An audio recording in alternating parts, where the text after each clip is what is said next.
I'm super excited today. We have author, speaker, agency owner Alex Shattuck here with us.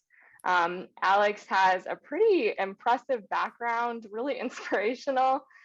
He began his insurance career back in 2009 after serving in the United States Marine Corps. He's going to tell you more about this, but within the decade that followed, he quickly scaled two insurance offices, which he still operates today. And along the way, he found how to decrease his work hours while increasing his productivity and just killing complacency within his business. So I am really excited to have Alex here today to share his tips with you guys. And with that, Alex, I'm going to hand it over to you. Great, thank you. I'm excited to be here. And I know many of you have been on these webinars before. It's probably the first time you've seen one with the title that has the word kills in it and a skull. So I'll start there by explaining that, because I know that usually catches attention and draws some confusion and even concern at times. So to properly give you the backstory as to what this is all about, I got to take you back to Fallujah, Iraq, back into 2006 and 2007. If you remember that war way back when, you probably knew, if you had a loved one in the military during that time, this was one of those locations that you probably didn't want him or her to end up in. And this is the location I found myself in, right in the heart of Fallujah. And it was a world that was far different from the world that we're all in here today. It was one where when we stepped outside of the building that we occupied, which you can see in that building at the bottom of your screen there, when we stepped outside to use the porta-johns, we had to have our flak jacket on, Kevlar helmet on, our weapon on us, of course, but also a magazine inserted and around in the chamber. That was just to go to the bathroom. And then once we stepped outside of the wire on patrol, whether it be on foot or in a Humvee, every step and every turn, we knew it could be our last because of the threat that was continuously around us. We had to worry about IEDs, which are basically roadside bombs, snipers, other small arms fire, kids throwing grenades, RPGs, mortar fire. I mean, it was just, that was the world we were in. But every once in a while, we got the opportunity to go outside of the city of Fallujah, and we would go to this much larger base to get resupplied, essentially. And once we crossed over those tall walls with the armed guards into this much bigger base that was outside of the city, we were good. We were fairly safe. We'd get mortared periodically, but because of the space and the size of that base, we felt pretty good about our chances. And so we'd take off our gear, we'd unload our weapons. We would go to the chow hall. They had real food. They had working phones and working internet, so we could call home and check email and do some of those things that we usually weren't able to do where we lived. And we all loved it. But it was always very short-lived at the same time, because once we do what we came there to do, we would gear back up, load up, and start making a trip back towards that exit. And it was at the exit where we would see this final reminder, and it was two words and a skull. It said complacency kills. And it was that final reminder for us that once we get outside of these walls, we can no longer let our guard down. We have to keep our head in a swivel. If we make mistakes, we get complacent, we get lazy out there, it could be very devastating for us individually, but even worse for those around us. We were entering that world where complacency killed. And we accomplished a great deal while overseas, even though we suffered significant, substantial losses at the same time. And a lot had changed while I was gone. You can see here, this is a Red Cross message letting me know I became a dad. And I found out about 3 days after the fact. And so it took a while for me to get the memo. And then as you can see here, I made it home to meet my daughter. And this is 2007 now in the spring. And she was several months old at this point, but it was pretty amazing getting to see her for the first time. And the Detroit Free Press thought that was a story. So that's what you see there in that image. And then all of a sudden I'm home, and time started to go by. And you fast forward a few years, and I started to realize that I got pretty complacent in a few different areas of my life upon returning home. And it was in that moment when I made that recognition that that was the situation that I found myself in, or that brutal lesson that I learned overseas, complacency kills, that crept back in. And so I thought about those words, I thought about the skull, and I started to apply that mindset here at home too. And what I found in the years following that is complacency doesn't just kill in a war zone. Complacency kills here at home too. It kills our relationships. It kills our finances, kills our health. You better believe that complacency will kill our businesses too. And today we're talking about specifically how complacency kills our team and how we can play offense and kill complacency so it doesn't kill our team. So that's what we're going to do today is jump into killing complacency in our team members. And I'm going to share 7 thoughts with how we can do that together. But first, I want to talk about this buzzword capacity. You might hear this periodically, regardless of what company you represent. And oftentimes, I think the initial thought is definition number 1, the amount something can contain. And so we think about, all right, how many people can I hire? How many chairs do I have? How many quotes? How many calls? How many? And so we think about how much can something contain. And that's cool. I'm all about staffing up and scaling, but it doesn't do a lot of good if the team that you already have isn't operating on all cylinders. So we're going to start with definition number 2, which is the amount something can produce. And so that's what we're going to stay today, because I think we can get more out of our current team. So let's go there. Number 1, consistent coaching. And now you can call it coaching, you can call it scrimmaging, you can call it role playing. I don't really care, but I believe that we all have to do it within our teams if we're going to get them to increase their capacity for us and be more productive within our offices. You can see this image here. This is before a night raid. We got a little goofy with the face paint. But I share this because when we went overseas, I understood we were going to do a lot of patrolling, a lot of raids, a lot of kicking in the doors, clearing the houses, going room to room. And that's what we did. And we practiced it a ton leading up to the deployment. So before I went overseas, like they taught us how to do it. We would rep it and get pretty good at it. What I didn't realize is that once we actually got into a war zone, that we would still practice. And so we might come off of a 3-hour, 4-hour patrol, and we'd be hungry and all that, tired and all that fun stuff too. But before eating and sleeping or whatever, oftentimes they would have us jump back into some training, and we would go through the motions doing what we just did live. And at the time, I tell you what, we didn't appreciate it. But looking back at it now, it definitely kept us sharp. It kept us from getting complacent. And I believe this mentality with our team, even though they're selling, they're quoting, they're doing those things every single day, that doesn't mean we shouldn't continuously coach them. It'll keep them sharp. It'll keep them from getting complacent. That's number 1. Number 2, teach them to make fire.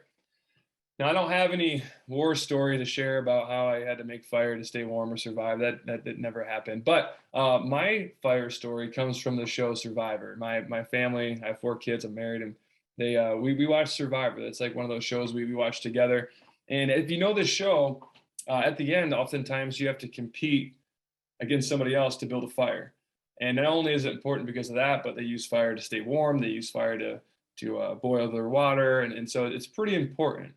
And where I'm going with this is my best team members, my best sales team members will focus on building that fire. And I'll give you an example. So to build a fire, you have to take some dried bed of grass or something like that, right? And then you take some flint and magnesium, and you're scraping the magnesium, and then you're striking the flint. You're trying to get that to take off with a spark. And once you see a little bit of spark or you see a little bit of smoke, you kind of stop what you're doing and you focus all of your efforts on that one thing, and you start blowing on it and turn that into a little flame. You might add a little stick to it. It gets bigger. You add a bigger stick. And so you start to build this thing up to something special. My best team members do just that. They will stop and they'll focus on what's most important in that moment. They'll recognize, okay, I got something going on with this prospect. I don't care about what's coming up next or how many calls I still need to make today. I'm going to focus all my efforts on this one thing and build a fire. They're working to win. They're working to sell. They're not working just to not get fired. For the team members that have struggled in my office, what they'll do is they'll do the same thing, right? They have the dry bed of grass. That's their opportunity, right? They'll scrape, strike. They don't see any smoke or amber or whatever, so they move on to the next, on to the next, on to the next. And then all of a sudden they do see a little bit of smoke. But instead of stopping what they're doing and focusing on that, they'll say, it's not that much smoke. And I was told I got to make 100 calls a day and it's 4 o'clock. So I'm just going to leave that one alone. I'm going to keep working through these other opportunities, making these calls. So then that way the call report shows I made my 100 calls and I won't get in trouble. I won't get fired. So they're working to not get fired. They're actually working to sell. And so I think it's really crucial we have those conversations with our team so they understand the difference of building a fire and then just going through the motions. But my best team members will make fire. Number 3, focus on all ratios. So everybody talks about the close ratio. rightfully so. But keep in mind, there's more ratios that go into the ratios, right? And so what I mean by that is maybe you have somebody that closes 10% of leads that come through, 5% or whatever it might be, 20% of all opportunities. But what are the ratios that go into that successful close ratio? And so think about two team members you might have. You might have, let's say, Johnny and you have Sally. Let's say Johnny makes 100 phone calls, 20 people answer, and he keeps 5 on the phone to go through a quote with him.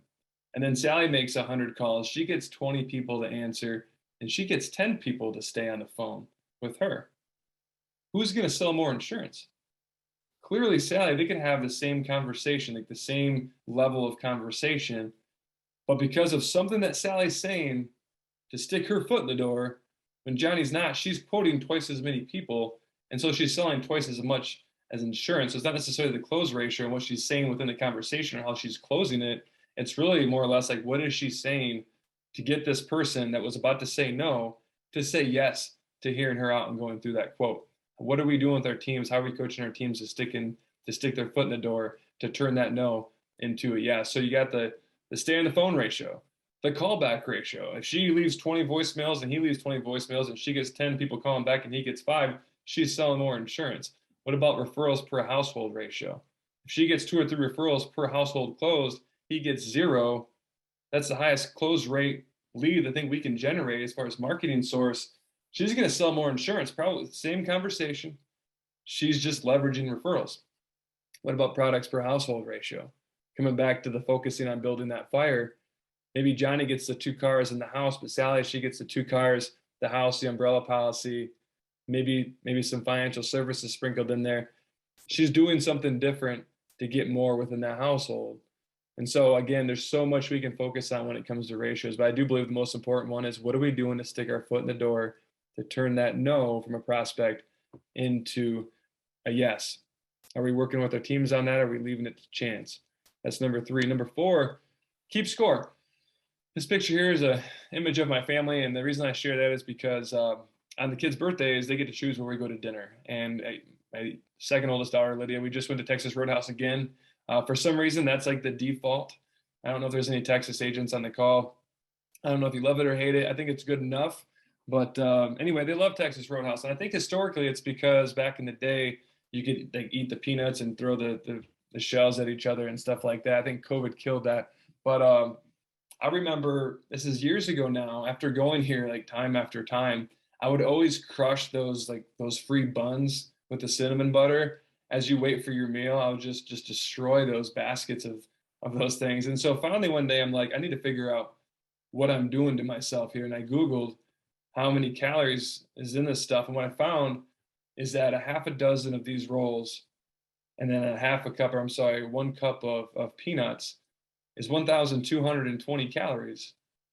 And so I realized that I was eating a full meal, at least full meal's worth of calories before my meal came out. And then I was eating my meal too. So I was just like killing myself and I didn't even know. But once I understood that, once I kept score, audited my situation a little bit, it changed my my habit, if you will. It changed my activity, if you will. I still eat some, but not 6, right? And I think as long as we're keeping score with our teams, we can get them to do some things that maybe they wouldn't have done if we weren't keeping score. It could be their activity level. It could just be production, keeping score there. It could be auditing their work, making sure the way they're doing it or the data they're putting into the quote's accurate. It could be just listening in the conversation. So the conversation that you think they're having, they're actually having. But keeping score and auditing our team will generate the activity that we need because it will influence them to do the right thing from my experience. That's number 4. Number 5, understand their workload capacity. And so when I talk about workload capacity, I'll give you an example here. This is my friend Jordan. He was an all-state running back, and I was his fullback. This is way back in the day, back in our glory days. And he was an amazing running back, and he holds, to this day, the majority of the rushing, the running back records for Mason High School up here in Michigan. And one of the records that I'm most proud of for Jordan is that he carried the football. So he rushed the football more than any other running back that ever came through. And that's an offense that historically ran a lot of plays as far as rushing the football goes. So he would rush the football oftentimes over 40 times in a game. And for anybody that knows a lot about football, you know that if you're a running back and you run the football 20 times a game, like you're getting work. Like you're putting in some serious work for your team. Jordan, on a handful of occasions, rushed over 40 times per game. And he didn't score 40 touchdowns, which tells me he got hit a lot. He got tackled a lot. And not every running back can take that type of abuse. The couple games that he was injured throughout his career, the backup running back didn't rush the football 40 times because our coach understood that guy can't handle that. He has a different workload capacity, so he would change the game plan around, get other people involved to make sure we could still win without relying too heavily on someone that didn't have that capacity. In our offices, we have sales team members, we have service team members, and I tell you what, everybody has a different level of capacity when it comes to their workload. So as a salesperson, not everybody can handle 10 internet leads per day. Some can, some can't. And so an example there, back in the day, I took my highest producer with the highest close ratio. I looked at the analytics and I saw, okay, his close ratio on internet leads are twice as high as this guy here at the bottom. And so I went to him with this kind of story around Jordan and the rushes. And I said, hey, could you rush the football more for me? Could you take more swings? Could you take more at bats? Could you take more leads? And he said, yeah, I think so. And I said, all right, cool. So let's say if they were getting 5 and 5, we started to go 7 and 3. And what I found over time is that my top producer, his close ratio stayed the same, which is great because it was the same close ratio on more leads.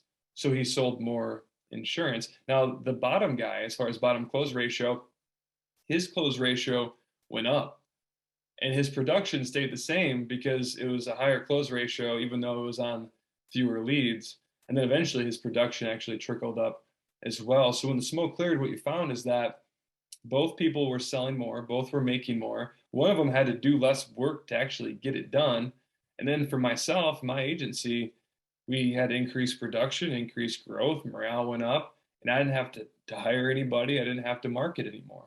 I just understood their workload capacity and adjusted accordingly, just like my football coach would have done way back when. So that's number 5. Number 6, leveraging everyday opportunities. I have a couple stories I'll share. The first one, this is back in, it's years ago now. I had a local waitress named Jill, and a customer of ours, she walked in the door, and that day I had purchased these chocolates for my team members. And they were cool little like local chocolates, chocolate shop named Myrtle's, pretty awesome spot. And Jill comes in. I'm thinking like, well, she probably wants some chocolate. So I said, hey, Jill, you want some chocolate? And she says, no, I'm good. And so I thought, well, that can't be your final answer. And so I follow her into the office that she went into with the box of chocolates. And she sits down. I walk over to her and kind of just put the box out there for her to see. And I said, are you sure? They're from Myrtle's. And she says, well, let me see what you got. And she looks, and there's all these like different pretzel ones with chocolate and different turtle designs and things. And she says, well, I'll have one. Of course she did, right? It's chocolate. Of course she had one. And then it wasn't too far after that. And I kid you not, Jill and Bill, yeah, Bill walks in. I'm not making that up. Bill walks in my office. This is a little bit after the fact, not the same day, probably weeks, maybe months later. And Bill walks through, and I had stopped at Monticello's in Lansing on the way to work this day, and I bought this bag of beef jerky. And I know there's a couple Michigan agents on this call. If you ever get a chance to go to Monticello's, there's this beef jerky. It's like $20 a pound. It's amazing. It's expensive. And because of that, I wasn't really planning on sharing it with my customers. It was more for myself and my team. But Bill walks in and he catches me just mowing down this big piece of beef jerky. And so I felt obligated to offer this guy some jerky. And so, hey, my man Bill, you want some beef jerky? And he says, no, I'm good. He walks in one of the offices. I'm thinking, well, that can't be right. So I followed him in, put the bag out and said, hey, man, you sure? It's from Monticello's. Check it out. You could smell it. You could see it. And he says, okay, I'll have one. And of course he did, right? It's beef jerky.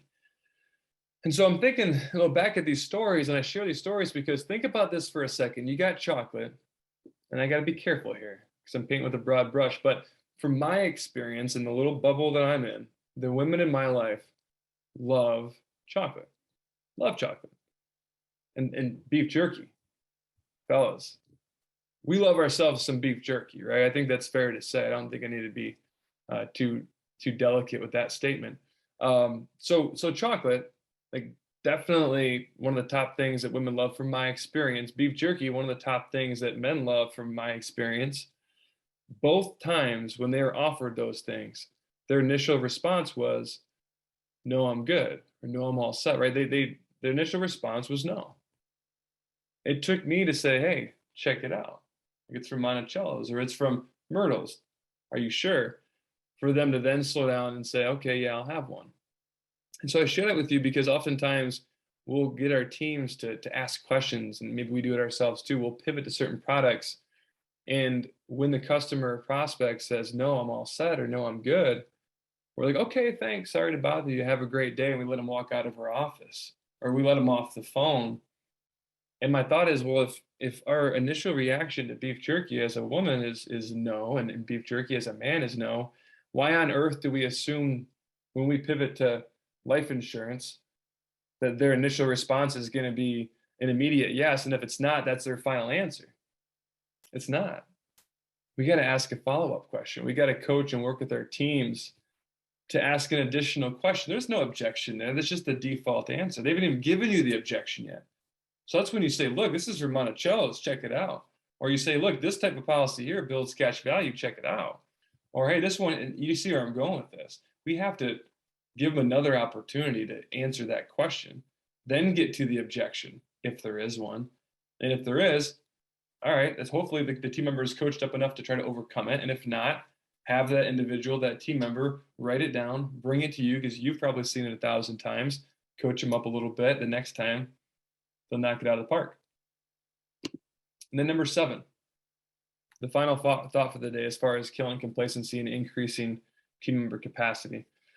I train my team for triggers. And so when it comes to triggers, I'll start with a story, another food story. You can see a pattern here with me. But back in the day when I was a new agent, and anybody that's in their early years probably knows, like sometimes you go so hard that you just forget to eat. Then you get really, really hungry. And anyway, so I stopped at this local sub shop. It's like 3 or 4 in the afternoon. I'm starving. And I went there because they had this deal. You could pay $1 and get double the meat. I'm thinking like, yep, that's what I need. A, I'm broke at this point in my career probably, and B, I'm really hungry. So double meat for $1, you bet. So I walked in with all intentions on getting double meat. Walk in the door. There's this new girl working, clearly new, and she's taking my order. I give her my order, and then she does the bread slicing and does the meat, the cheese, and she passes it down to the salty old veteran on duty. She's the manager on duty. And anyway, she starts doing the veggies or whatever. But as she's doing that, she turns down to the new girl and she says, "Hey, did you ask him if he wants double meat?" And I thought to myself, "Oh, I didn't. Thank goodness that she remembered and she's doing her job, you know." So I'm waiting for the new girl to say, "I forgot," but then I'd get the opportunity to go ahead and say, "Yeah, toss it on there." The new girl turns back to the manager on duty and says, "Yep." And she lies. She lied right in front of me, just lied to her and said, "Yeah, I asked him." And so now I have this like I'm in a pickle here.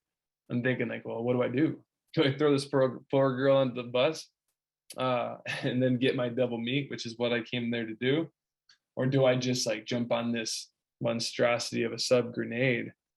And whenever I ask a live audience this question, like they always assume I threw this poor girl under the bus. I don't know what about me screams jerk, but I didn't. I ate that high carb, low protein monstrosity of a sub, and I kept my mouth shut. But I share that story because I would have been the easiest sale all day if she just would have stuck to the plan. But the plan was probably flawed to begin with because the manager on duty, she probably was told this girl, "Hey, every single person that comes in, ask about this." And yes, like in theory, if you ask everybody, it's going to work. Just like in theory, if we ask everybody that comes into our office and calls in about every product that we offer, someone's going to buy some stuff periodically. But I think you're leaving it to chance. And I think we're leaving our team members in a situation where we're setting them up for failure. Because I don't know if that's a sustainable thing to do. But one thing that this Subway person, local sub shop person, should have done is, like, if you're gonna whiff, like if you're gonna miss on the double meat pitch, like have it be like the 10-year-old that walks in that's like 80 pounds soaking wet that off the asks for the 6-inch like ham and cheese with no veggies and white bread, like miss on that person. Don't miss on the 6'1", 200+ pound guy that's ordering a foot long at 3 o'clock in the afternoon. Like, what are you thinking? Right? Easy sale. We need to set triggers within our office so certain things should like ring a bell within our team members so that they know just to pivot into the product that aligns with the trigger. And it's actually not just my opinion, it's science, right? We have a prefrontal cortex, and this is where the decision making happens. Now we have a basal ganglia where the habits are housed. When you train for triggers and those triggers become habits, what happens is it goes in the basal ganglia, and when they have certain things trigger, it bypasses the prefrontal cortex, so they don't have to think about it. They just go right into it. So next time that mom pushes a stroller into the agency with a newborn, she's not thinking, what should I say right now? Should I pivot to this? Should I pivot to that? She just knows, bang, pivot into this. All right, new home purchase, bang, pivot into that. Whatever that looks like for your agency, whatever that looks like for your office, but train for triggers so that way they don't even have to think. They just do it, and everything becomes a lot easier. They'll sell more, they'll make more, you'll grow more, everybody's happy, and it's the best thing for the customers too. So that's why I train for triggers within my offices with my team. And so those are 7 things, just 7 thoughts that I wanted to share with you all today on how to kill complacency within your current team. That way we don't have to continuously hire and continuously market more. We might need to do that, but that's first make sure the people that we have in those seats, we've done everything we can for to get them up and running and up to speed. And then if they still can't get there, that's why you have to always recruit. Even when you don't think you need to recruit, every single day, you need to recruit. And then that way you're in a position of strength. So if you get them familiar with all these concepts and it's still not working for one of your individuals, you might have someone in the seat that shouldn't be there. And you might need to swap them out with someone that can be there and should be there. And so that's what I have for you all today. I know we have plenty of time for anybody that has any questions for me. I'll hang out as long as you want, answer anything you have around what I offered up here or anything recruiting related. Or if you have had time to read the book, great. If you have questions about that, it's awesome. If you're interested in the book, there's the link if you'd like to purchase it. You can also download it for free if you want to save your money and buy some more leads from Quote Wizard. That's fine with me too. Thank you. Love it. I don't know about you guys, but I can't stop thinking about chocolate covered beef jerky now, or mini cinnamon rolls. Really hungry. So yeah, if you guys have any questions, it doesn't look like anything came through. Thomas, yes, this is recorded, and you will receive a copy of this after the webinar, either later this afternoon or early tomorrow morning, as well as our newsletter. I have to remember to say that now because that's a new thing. What are some of the triggers you train? Joe would like to know some examples. Yeah, so I mentioned the homeowner's purchase. And so like just today, I was having a team like Skype meeting for both offices, sales teams combined. And the topic, I do a life boot camp every Wednesday morning. And what we talked about today is a life insurance product that at the end of the term gives all the premium back. And so something like that is a great way to get life insurance and potentially be leveraged to pay off a mortgage early if they're in a 30-year mortgage. And so but even if it's not necessarily like that approach, if someone's buying a house, I want that to be a trigger for my team to say, hey, look, for every total loss house fire that we see like take down someone's home, we see 16 homes lost because of a premature death within that household, and 42 homes lost because of a disability that took place within that household. And for that reason, most everybody that we work with, when they're purchasing a house and they're purchasing homeowners insurance, they're also considering the fact that there's a better chance of this and this happening. And they're also wanting us to show them what it would take to remove those risks from the table too. I'm talking disability insurance and life insurance here. So would you like to have me work that up for you as well? And so we're putting them in the majority. And so psychologically for the prospect, that, as you buy a house, like you want to do what everybody else is doing. When you have kids, you want to do what everybody else is doing as new parents. And so you want to leverage that a little bit and put them in the majority to make sure there's triggers to get into those conversations. Because if one of your team members can write all that off and the next one can't, that's unfortunate, the prospects with that one, because everybody deserves an opportunity for those additional product lines. So that's an example. I mentioned the kids, when you have a new kid being pushed in a stroller, like obviously it's a good opportunity for life insurance, but specifically, we like to say we can go about it two ways. One, we can go after the parents. Two, we can go after the kid. Or three, even better, we can go after everybody. But just the kid alone, I like saying something like, "Hey, have you done anything financially for your child yet?" And they're going to probably say, "What are you talking about?" Or, "Hey, have you created like a financial foundation for your kid yet?" And they'll probably say, "I don't know. What does that mean?" It's like, "Well, are you saving any money for your kid long term?" And then you can kind of just get into, and if they're like, "Yeah, I'm putting like $300 a month into a savings account for a little Billy here," it's like, "All right, cool," because you see the value in shaving off a little bit of that and putting into this vehicle over here, and then start talking about some type of permanent life insurance policy on the kid, and talk about the several different reasons why that's an important thing to do, and from guaranteed insurability to death benefit to cash value. So those are a few examples, and not everybody on my team is flawless with it, but those are like the coaching conversations that I try to have with my team fairly frequently. So hopefully that answers your question. Makes sense. Also, too, if you guys would rather not type out your question, feel free to use the raise hand option, and I can allow you to unmute yourself if you're going to be a professional. I don't know why you wouldn't be, but just giving that disclaimer. Any other questions? When you're training for that, is that something where you'll like throw out a situation and like ask your staff how they would respond, or like do you like quiz them on like, customer A says this, like what are all the different add-ons you could possibly do?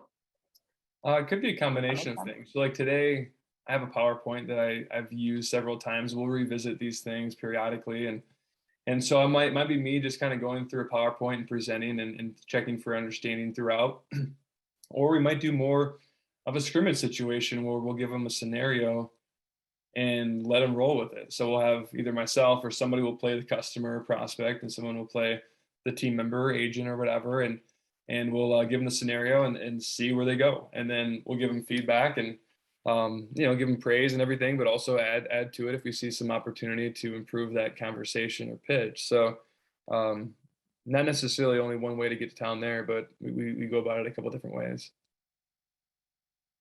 Nice.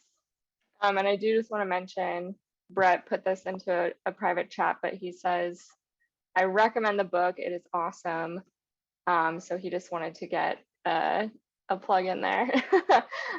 You said this is the website where they can go to get the book, right? Yeah, it's just my first and last name /book. And again, you can purchase the physical copy, but if you want to save your money, you should be able to download it for free, I believe, from the website. So I'm good with either one. Awesome. I'll include that link in the follow-up email too, guys. So you'll have access to that. Joe wants to know, how do you keep track of ratios? Do you email or turn something in or use Trackability? I don't use Trackability. I use the company I represent. They have a CRM that has analytics in it that helps me out. And I know there's a lot of different companies and carriers represented on this call, so it's hard to speak specifically to any one thing. But I know I'm familiar with Trackability. I know that's open, available for everybody. I know people love it, and there's a handful of other of those out there. But even like the callback ratio or the keep on the phone ratio, some of that, you can't necessarily track all of it. Some of it you can, but it's more or less the mindset, right? So if you're seeing somebody and you can look at their quote volume, that's something that we all can, I'm sure, regardless of where we're from and what we're doing, should be able to see like how many legitimate quotes are they having, not just like a lead quoted, but how many conversations they actually have where we delivered an accurate price. And if you're tracking that and you're seeing Johnny's quoting like 3 people a day, like legitimate conversations, and Sally's got 6, and that's kind of like what you're seeing the average be. So we got to figure out, what is Sally doing that Johnny's not? And it's probably something that immediately on an initial outbound dial. It could be his tone. It could be, which mine is rough right now. I had COVID last month and I'm still recovering from the whole cough and raspiness. But so sorry for that. But it could be the tone, which matters. I think that's more important than what you say, but how you say it. It could be what you say, right? Is Sally is probably inserting the whole with them piece, like what's in it for them to stay on the phone. So if you can get your tone right and give them some reason to stay on the phone with you immediately, I think you're going to turn some of those people into a yes. And then when there is a no, what are we saying? Are we just like, okay, sorry, click? Or are we saying, hey, totally get it, totally understand, but let me get this, this, and this, and I'll go to work behind the scenes, and I'll do my best with what I have. And then if I'm not saving you money, I won't call you back. But if I am, I'll give you a shout back, and then we can go through it in more detail at that time. How does that sound? And they might just be like, whatever. And so maybe at that point, you work it up enough to then get, then they see you call in, like, okay, you must be saving me money. And all of a sudden you turn that into a full blown quote. And the biggest thing is making sure that if they fill a lead, okay, great. But if it's a different source, you got to make sure you have consent to go through that quote. And that's just one way of doing that, by saying, hey, can I take at least this information from you, run the quote on you, and then call you back to get more details if it's appearing that we're going to save you money. So how to track those ratios, again, I think it's more or less the mindset and making sure we're looking for the quote volume, so then we can kind of figure out where to go from there. And as you adjust those things, like if you're adjusting what you're saying on the voicemail, or you're adjusting what you're saying when you make that initial dial and the answer, I wouldn't try to overhaul and change everything at once, because it's kind of like if you're trying to figure out like a food allergy, you eliminate, you remove one food item at a time. So that way, if you get better, you realize, okay, it was carrots, right? You don't like remove carrots and everything else too, because then you have no idea which one was the culprit, right? So the same mindset there. Peter wants to know if you are going to make an audio version of your book after you recover from COVID. You know what? I've been asked that before. I haven't ruled it out. I just have a lot of other things on my plate right now, so it's not like a major priority. But haven't ruled it out. But it is, in print. There's the electronic version, but the audio, haven't quite gotten there yet. But that would be something I would consider. But I don't have like a date in mind. So if you're holding out, it might be a little while for that. But I will say the book is an easy read. So when I first wrote it, it was probably twice as long as it ended up being, because I realized like not everybody wants to hear what I have to say about every possible topic. And so it's written for small business owners, but primarily insurance agents, because I am one. And what you'll find is a majority of what you see in that book, it's an easy read because I'm a very simple guy. It's not super long, and a lot of stories throughout. So it's not like a dry read. It's not just data. It's not just sales processes and stuff like that. There's stories throughout, many from overseas and some from here at home too. And so I've taken some of the lessons I learned there and applied them here at home and put them into a book. And so it's a fairly lean, quick read. That's the feedback I get from people, at least. We have a suggestion to hire James Earl Jones. I'm sure he's super cheap, so definitely check him out.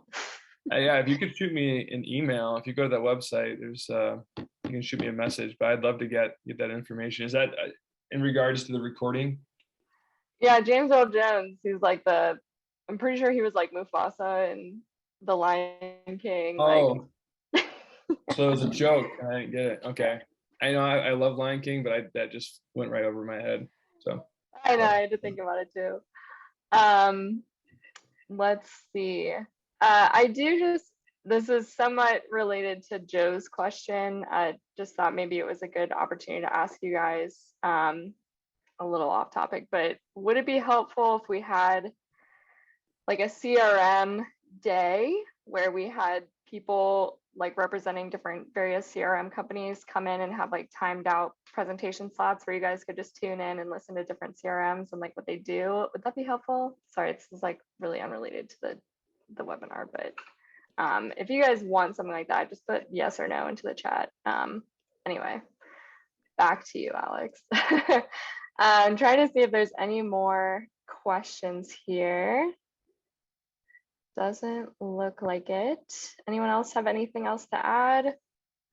Alex, do you have a way of people getting in touch with you if they have any questions, or connect with you on LinkedIn, or what's your preference? Yeah, I'm on LinkedIn, same name, on Facebook with the same name. And as far as my website, you can go there. There's a way you can reach out, I think through a consulting tab, or you could just send me a little message and if you ever want to connect. Or you can email me at alex@complacencykillsbusiness.com. So again, LinkedIn, Facebook, email, website. I'm not too hard to find. I'd love to connect. Awesome. Cool. I'll include that stuff in the follow-up email as well. Great. Well, if you guys don't have any other questions, we can give you about 15 minutes back to your day. Alex, thank you so much for being here. You have so much to offer, and your story is very inspiring, and I'm just really glad that we can make this work. Maybe we'll have you on in the future again too if you want to come back. Happy to work with you again. I'd love to. Thank you. Awesome. Have a great rest of your day. Oh, wait, we have a question. Come on. Do you do training? Bert wants to know. Last minute question. Yeah, I have a training course I call Hard Target Auto Training, where we focus specifically on the auto conversation and coaching team members up to get them up to speed fast. Because I think most on this call, the primary revenue stream that we have still is through auto insurance. And so I think as a new hire or even existing hire, I'm not too concerned if they can do and sell all 100 products in the first month or so. I care about one because I know that's going to get us into multiple others. So that is something that we have built out, and hopefully launch another class after the first of the year. Nice. Is that something that would be on your website too? Yeah, under that consulting tab, there's probably not the details of it, but that's where you can inquire about that. But there might not be details on the site just yet. Cool. Awesome. Well, thanks again, and everyone have a great rest of your day, and keep an eye out for next week's webinar information. Should be coming out soon.